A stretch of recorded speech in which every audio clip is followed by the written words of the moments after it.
ദൈവ തിരുനാമത്തിന് മഹത്വം ഉണ്ടായിരിക്കട്ടെ. വചനാമൃതത്തിലേക്ക് എല്ലാവർക്കും സ്നേഹപൂർവ്വം സ്വാഗതം.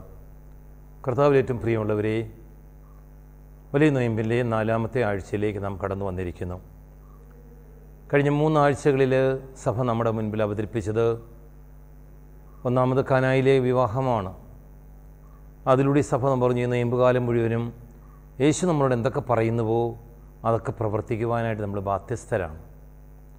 രണ്ടാമത് ഒരു കുഷ്ഠരോഗി യേശു സന്നിധാനത്തിൽ നിന്ന് പറഞ്ഞു, നിനക്ക് മനസ്സുണ്ടെങ്കിൽ എന്നെ ശുദ്ധനാക്കുവാൻ കഴിയും. നമ്മുടെ പാപങ്ങളെക്കുറിച്ച് ചിന്തിക്കുവാനും പാപബോധമുണ്ടാകുവാനും പശ്ചാത്തപിക്കുവാനും അനുദപിക്കുവാനും യേശു സന്നിധാനത്തിലേക്ക് കടന്നു ചെന്ന് മഹാപാപിയായ എന്നോട് കരുണയുണ്ടാകണമേ എന്ന് അപേക്ഷിക്കുവാനും സഭ നമ്മോട് ആവശ്യപ്പെട്ടു. 3-ാമത്തെ ഞായറാഴ്ച 4 ചെറുപ്പക്കാർ തളർവാദ രോഗിയെ ഒരു മനുഷ്യനെ യേശു സന്നിധാനത്തിലേക്ക് കൊണ്ടുവരുന്നതാണ്. അവരുടെ വിശ്വാസം കണ്ട് യേശു തമ്പുരാൻ ആ തളർവാദ രോഗിയോട് പറഞ്ഞു, നിന്റെ പാപങ്ങൾ ക്ഷമിച്ചിരിക്കുന്നു, നിന്റെ കിടക്കയും എടുത്ത് നിൻ്റെ വീട്ടിലേക്ക് പോവുക. നമ്മുടെ വിശ്വാസം വളരെ വലുതാണ്. ആ വിശ്വാസം വഴി അനേകരെ രക്ഷയുടെ അനുഭവത്തിലേക്ക് കൊണ്ടുവരുവാൻ നമുക്ക് സാധിക്കും. വചനം പറയുന്നു, നിങ്ങളുടെ നല്ല പ്രവൃത്തികൾ കണ്ടിട്ട് സ്വർഗസ്ഥനായ പിതാവ് മഹത്വപ്പെടുവാൻ തക്കവണ്ണം നിങ്ങളുടെ വെളിച്ചം മനുഷ്യരുടെ മുമ്പിൽ പ്രകാശിക്കട്ടെ. ഇന്ന് 4-ാമത്തെ ഈ ആഴ്ചയിൽ സഭ നമ്മുടെ ചിന്തയ്ക്കായി നൽകിയിരിക്കുന്നത് ഒരു കനാനായക്കാരി സ്ത്രീയാണ്. അവരുടെ വലിയ വിശ്വാസത്തെക്കുറിച്ചാണ്. മത്തായിയുടെ സുവിശേഷം 15-ാം അധ്യായം 21 മുതൽ 28 വരെയുള്ള തിരുവചനങ്ങളാണ്. കനാനായക്കാരി സ്ത്രീ എന്ന് പറയുമ്പോൾ അവർ വിശ്വാസിയല്ല, അവർ അവിശ്വാസിയാണ്. അവളുടെ മകൾക്ക് സുഖമില്ല, അവൾ പിശാച് ബാധിതയാണ്. അവൾ യേശുവിനെക്കുറിച്ച് കേട്ടു. യേശു സന്നിധാനത്തിലേക്ക് അവൾ വന്ന് യേശുവിനോട് കെഞ്ചുന്നതാണ് തൻ്റെ മകളുടെ സൗഖ്യത്തിന് വേണ്ടി. അവൾ എന്ത് ത്യാഗവും സഹിക്കാൻ തയ്യാറാണ്. പ്രിയ സഹോദരങ്ങളെ, ഇവിടെ നമുക്ക് 3 കാര്യങ്ങൾ കാണുവാനായിട്ട് സാധിക്കും. ഈ സ്ത്രീ യേശുവിൻ്റെ പുറകെ പോയി യേശുവിനോട് ആവർത്തിച്ച് തൻ്റെ മകളോട് കരുണ കാണിക്കണമേ, തന്നോട് കരുണ കാണിക്കണമേ എന്നൊക്കെ അപേക്ഷിക്കുമ്പോഴും യേശു അവളെ ശ്രദ്ധിക്കുന്നതേയില്ല. യേശു അവളെ പാടെ അവഗണിക്കുന്നതായിട്ട് നമുക്ക് കാണുവാനായിട്ട് സാധിക്കും. നാം ഓർക്കണം, നമ്മുടെ വിശ്വാസം അല്ലെങ്കിൽ നമ്മുടെ പ്രാർത്ഥനകൾ, ഈ കാര്യങ്ങളിൽ നാം ദൈവത്തോട് വളരെയധികം അടുക്കുമ്പോഴും നാം പലപ്പോഴും നമ്മുടെ ആവശ്യങ്ങൾ നീണ്ട് പോകുന്നതായിട്ട് നമുക്ക് തോന്നും. പക്ഷേ ഉറപ്പിച്ചുകൊള്ളുക, അവിടെയൊന്നും നമ്മൾ പിന്മാറരുത്. അബ്രഹാം എന്ന മനുഷ്യനെ നമുക്കറിയാം. അദ്ദേഹം വിശ്വാസികളുടെ പിതാവായത് ഒരു ദിവസം കൊണ്ടൊന്നുമല്ല, 100 വർഷമാണ് അദ്ദേഹം പ്രാർത്ഥിച്ചത് ഒരു കുഞ്ഞിന് വേണ്ടി. എബ്രായരെ സംബന്ധിച്ചിടത്തോളം ഒരു കുഞ്ഞുണ്ടാകുക എന്ന് പറയുന്നതും ഒരു ആൺകുഞ്ഞുണ്ടാകുക എന്ന് പറയുന്നതുമാണ് ദൈവത്തിൻ്റെ ഏറ്റവും വലിയ അനുഗ്രഹം. അതുകൊണ്ട് മനുഷ്യർ കിട്ടാവുന്ന ഏറ്റവും വലിയ ഭാഗ്യം. അവൻ ദൈവത്തിന് മുമ്പിൽ നീതിമാനായി ജീവിച്ചിട്ടും അവനൊരിക്കലും മക്കളുണ്ടായിരുന്നില്ല. മക്കൾക്ക് വേണ്ടി അവൻ പ്രാർത്ഥിച്ചു. 75-ാമത്തെ വയസ്സിൽ ദൈവം മക്കളെ വാഗ്ദാനം ചെയ്തു. ആകാശ നക്ഷത്രങ്ങൾ പോലെ കടൽ തീരത്തെ മണൽത്തിൽ പോലെ മക്കളുണ്ടാകുന്നൊക്കെ വാഗ്ദാനം നൽകിയെങ്കിലും അവൻ്റെ കുഞ്ഞുണ്ടായില്ല. 100-ാമത്തെ വയസ്സിലാണ് അവൻ്റെ കുഞ്ഞുണ്ടായത്. അപ്പോൾ നമ്മുടെ ആവശ്യങ്ങളനുസരിച്ച് നാം പ്രാർത്ഥിക്കുമ്പോൾ ദൈവം നമ്മുടെ പ്രാർത്ഥന കേൾക്കുന്നില്ല, ദൈവം എന്നെ അവഗണിക്കുന്നു എന്ന് നമുക്ക് തോന്നിപ്പോയാൽ പോലും നമുക്ക് ദൈവത്തിൻ്റെ സന്നിധാനത്തിൽ ചേർന്ന് നിൽക്കുവാൻ സാധിക്കണം. യാക്കോബിനെ പോലെ പറയാൻ കഴിയണം, നീ എന്നെ അനുഗ്രഹിച്ചില്ലാതെ ഞാൻ വിടില്ല.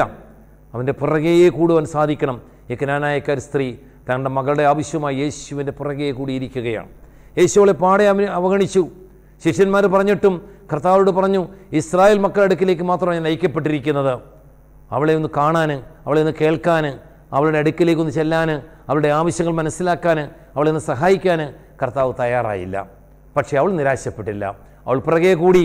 അവൾ ആവർത്തിച്ച് കർത്താവിനോട് വീണ്ടും ചോദിച്ചപ്പോൾ കർത്താവോട് പറഞ്ഞു, മക്കളുടെ അപ്പമെടുത്ത് നായ്ക്കൾക്ക് കൊടുക്കാറില്ല. അവളെ അവഗണിച്ചെന്ന് മാത്രമല്ല, യേശു അവളെ അപമാനിക്കുകയാണ്. നോക്കിക്കേ, ഒരു യഹൂദനെ സംബന്ധിച്ചിടത്തോളം നായ എന്ന് പറയുന്നത് ഏറ്റവും നികൃഷ്ട ജീവിയാണ്. ഒരു യഹൂദൻ്റെയും വീട്ടിൽ നായയെ വളർത്താറില്ല, പട്ടിയെ വളർത്താറില്ല. അത്രമാത്രം ഹീനമായ ജന്തുവാണ് നായ. ഈ നായോടാണ് ഈ സ്ത്രീയെ കർത്താവ് ഉപമിക്കുന്നത്.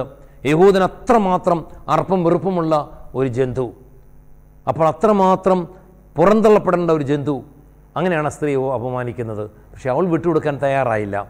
അവൾ കർത്താവിന് മറുപടി കൊടുക്കുന്നത് എത്ര വലിയ വിശ്വാസത്തിൻ്റെ ഒരു മറുപടിയാണ്, എത്ര വലിയ ദൈവാശ്രയത്തിൻ്റെ ഒരു മറുപടിയാണ്. അവൾ പറഞ്ഞു, കർത്താവേ, നായ്ക്കളും യജമാനന്മാരുടെ മേശയിൽ നിന്ന് വീഴുന്ന അപ്പക്കഷ്ടങ്ങളുണ്ട് ജീവിക്കുന്നുണ്ടല്ലോ. യേശു അത്ഭുതപരന്തനായി. യേശു അവളെ നോക്കി പറഞ്ഞു, ഇസ്രായേൽ പോലും ഞാൻ ഇതുപോലെ വിശ്വാസം കണ്ടിട്ടില്ല. അവളെ കർത്താവ് അഭിനന്ദിക്കുകയാണ്, അനുമോദിക്കുകയാണ്. അവളോട് പറയുകയാണ്, സ്ത്രീയെ, നിന്റെ വിശ്വാസം വലുതാണ്, നീ ആഗ്രഹിക്കുന്നത് പോലെ നിനക്ക് സംഭവിക്കട്ടെ. അവൾ എന്താഗ്രഹിച്ചു അത് സംഭവിക്കാനിടയാകുന്നു. പ്രിയ സഹോദരങ്ങളെ, യേശു അവളെ അവഗണിച്ചു, യേശു അവളെ അപമാനിച്ചു, യേശു അവളെ അവസാനമായിട്ട് അഭിനന്ദിക്കുന്നത് നമുക്ക് കാണുവാനായിട്ട് സാധിക്കും. നമ്മുടെ ക്രൈസ്തവ ജീവിതത്തിൽ, നമ്മുടെ വിശ്വാസത്തിൽ ഒരു പടിപടിയായൊരു വളർച്ചയുണ്ടാകണം. കർത്താവിനെ അറിയുവാൻ, കർത്താവിനെ വിശ്വസിക്കുവാൻ, കർത്താവിനെ സ്നേഹിക്കുവാനും അവനാണ് ഏക രക്ഷകനെന്ന് അംഗീകരിക്കുവാനും ആ വിശ്വാസത്തിൽ ഉറച്ചു നിന്ന് നമ്മുടെ കൊച്ചു ജീവിതം ദൈവത്തിന് കൂടുതൽ പ്രിയകരമാക്കുവാൻ എനിക്ക് നിങ്ങൾക്കും സാധിക്കണം. ഈ നൊയമ്പ് കാലം നമ്മളെ തന്നെ നമ്മൾ ആത്മശോധന ചെയ്ത് നോക്കണം. നാം എത്രയോ വർഷമായി ഒരു ക്രൈസ്തവനായിട്ട്, എത്രയോ വർഷമായി ദേവാലയത്തിൽ പോകുന്നത്, എത്രയോ വർഷമായി പ്രാർത്ഥിക്കുന്നു, എത്രയോ വർഷമായി വിശുദ്ധ കുദാശകൾ സ്വീകരിക്കുന്നു. പക്ഷേ ഇപ്പോഴും നാം എത്രമാത്രം വളർന്നിട്ടുണ്ട്? അതോ നാം നിൽക്കുന്നിടത്ത് തന്നെയാണോ ഇപ്പോഴും നിൽക്കുന്നത്? അതോ നാം പുറകോട്ട് പോയിട്ടുണ്ടോ? നിങ്ങളുടെ നല്ല പ്രവൃത്തികൾ കണ്ടിട്ട് സ്വർഗസ്ഥനായ പിതാവ് മഹത്വപ്പെടണം. നമ്മുടെ നല്ല പ്രവൃത്തികൾ നമുക്കൊരു മാതൃകയാണോ? മറ്റുള്ളവർക്ക് മാതൃകയാണോ? നമ്മുടെ വിശുദ്ധീകരണത്തിന് നിമിത്തമാണോ എന്ന് നമുക്ക് തമ്മിൽ തന്നെ ചോദിക്കാം. പ്രതിബന്ധങ്ങളുണ്ടാകാം, പ്രതികൂല സാഹചര്യങ്ങളുണ്ടാകാം, ജീവിത ക്ലേശങ്ങളും പ്രശ്നങ്ങളുണ്ടാകാം. അതൊന്നും ദൈവത്തെയോ സഭയോ നിഷേധിക്കുന്നതിന് നിമിത്തമാകരുത്. മറിച്ച് അതെല്ലാം കൂടുതൽ കൂടുതൽ കൂടുതൽ നമ്മുടെ അനുഗ്രഹത്തിന് കാരണമാകണം. അതെ, നമ്മെ അലട്ടുന്ന ഒന്നും നമ്മളെ ദൈവത്തിൽ നിന്ന് അകറ്റുകയല്ല, മറിച്ച് കൂടുതൽ ദൈവത്തോട് ചേർന്ന് നിൽക്കുവാൻ ഇടയാകട്ടെ എന്ന് നമുക്ക് പ്രാർത്ഥിക്കാം. ഈ 4-ാമത്തെ ദിവസം ഈ കനാനായക്കാരി സ്ത്രീയെ പോലെ നമുക്ക് അള്ളിപ്പിടിക്കാം നമ്മുടെ കർത്താവിനെ, ചേർന്ന് നിൽക്കാം കർത്താവിനെ, യാക്കോബിനെ പോലെ ഇറുക്കി പിടിക്കാം നമ്മുടെ കർത്താവിനെ. കർത്താവ് മാത്രമാണ് നമ്മുടെ രക്ഷകൻ. ഇതിനുള്ള എല്ലാ കൃപയും തന്ന് ദൈവവും ദൈവത്തിൻ്റെ പരിശുദ്ധാത്മാവും അമ്മയെ പരിശുദ്ധ ദൈവമാതാവും നമ്മളെല്ലാവരെയും സഹായിച്ച് അനുഗ്രഹിക്കട്ടെ. പിതാവിൻ്റെയും പുത്രൻ്റെയും പരിശുദ്ധ റൂഹായുടെയും തിരുനാമത്തിൽ ആമേൻ.